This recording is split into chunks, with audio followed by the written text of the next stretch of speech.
two games Kilkenny had at Waterford were without doubt the two best games of the Championship, and the Championship really needed them because it was a dull affair otherwise. Tip coasted through Munster, Kilkenny once again came through Leinster, really untested, and it was great for the neutral, I suppose, to get those two games. It was 140-150 minutes of unbelievable stuff, and once again Kilkenny come out on top. They just always seem to do enough to get over these tight games. For the replay, I suppose Kilkenny, they knew they had to do a few things differently because they kind of underperformed the first day. Look, Brian Cody's the master tactician. What I found he did brilliantly was he put his 3 or 4 main players out around the middle third. TJ Reid, I don't think we've ever seen him play as deep. He was nearly back, he's around his own 45. Richie was there beside him, Mick Fennelly as well. So they were 3 massive players to have within that area, and they won an awful lot of ball. And then Colin Fennelly really stepped up to the plate. I suppose he comes under a lot of criticism for a guy who's won so much, about maybe his first touch and things, but he really stepped up to the plate and had a fantastic game, as did Walter Walsh, who I think has become a real team player for Kilkenny this year, and often underrated again, but had a super game in the replay.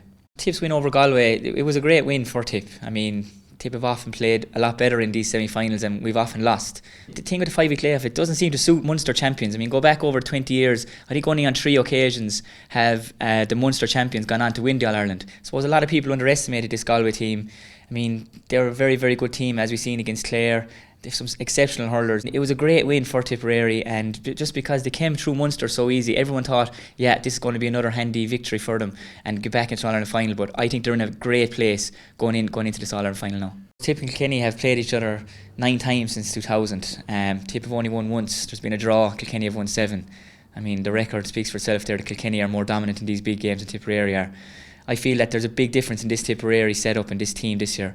Physically they're stronger, mentally they're stronger, and 1 to 15 they're a much stronger team than last year or even the previous year.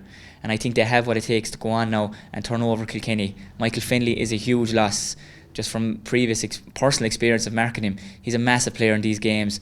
Never seems to get taken off because Brian Cody knows he'll do something big in the 63rd, 64th minute, which a lot of players find hard to do in the big days. So he'll be a huge loss. I'm sure someone else will step into the brief, as they always do in Kilkenny, but I just feel that Tipperary are going to have enough to get over the line this time.